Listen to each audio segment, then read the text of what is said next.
Keith, welcome. Celia, hello. As a pathologist, you are an expert on testing tumors, right?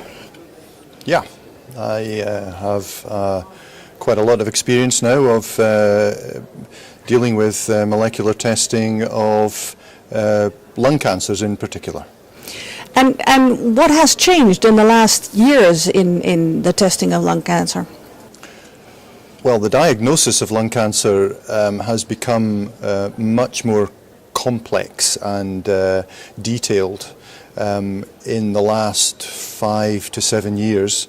Formerly, the diagnosis was largely a histopathological diagnosis. And that means? Really how the tumour looks down the microscope, yeah. and then we classify it according to what we see. Yeah. And this information was of some value, but of probably, if I were to be honest, limited value in terms of determining how the patient should be treated.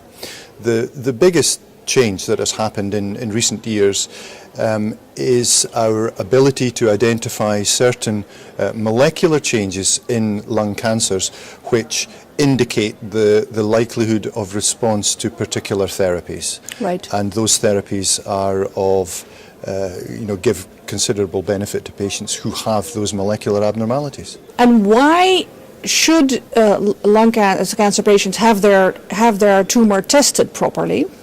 Well, for the reason that if the lung cancer patient has one of these molecular abnormalities that we can target with a specific drug, then we know from many studies now that the clinical outcome for that particular patient is much better if they receive the targeted therapy as opposed to if they receive what one might regard as traditional chemotherapy. Right. So the benefit is there for the patient, but they have to be tested in order to identify the abnormality, because you have to demonstrate the abnormality in order for the drug to be prescribed to the patient. Right. And what should a lung cancer patient make sure they all get tested for? I mean, what tests should be done?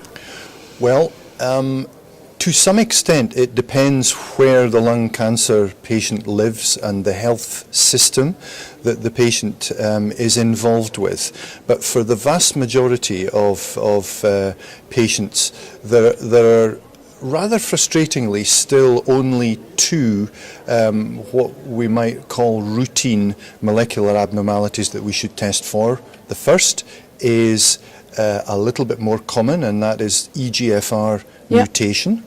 And the second is a rearrangement or a translocation involving the ALK gene.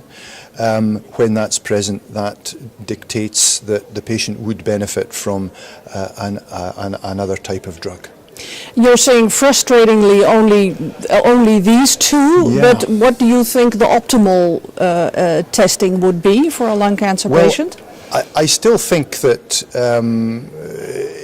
it is largely the testing surrounds those two markers. Yeah. The frustration that I describe centres upon the fact that we know that there are several other molecular abnormalities for which there appear to be therapies that we can give. Yeah. But many of these markers are so new or relatively newly discovered or understood, or the drugs have only just become available. Yeah. We don't yet have the trials, the evidence demonstrating efficacy to the satisfaction of the regulatory authorities so that we can have all these drugs approved. Yeah, and if as a patient you were really avid in getting your tumor properly tested, how would you go about that?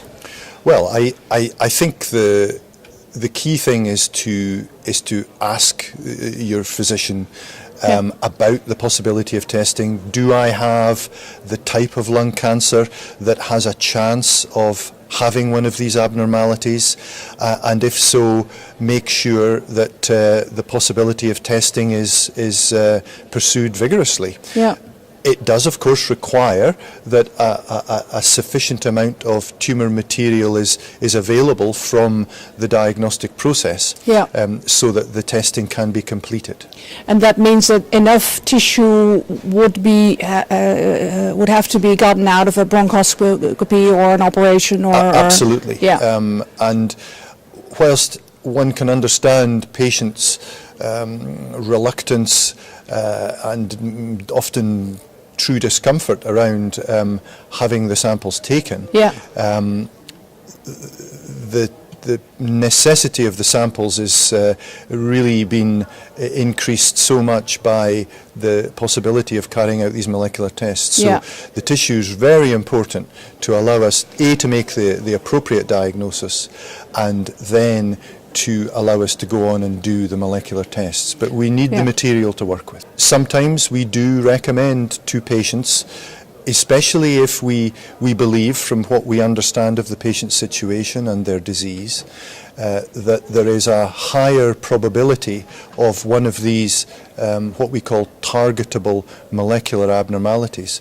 If we think there is a higher probability and we don't have enough material to do the test, we would often recommend to the patient, you know, it may be worthwhile in your particular situation that we have another go.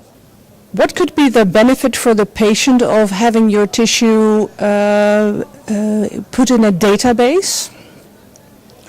Well, one of the specific benefits that potentially might be realized for individual patients who enroll in studies where they allow their tumor to be more extensively analyzed at a molecular level, rather than just two routine tests that we currently perform. It's possible, of course, to look for dozens or hundreds of different molecular abnormalities, which at some point in the future, either the near future or the far future, may allow the selection of new or emerging drugs to be given. And this may allow these patients down the line to benefit from some new therapy that comes along.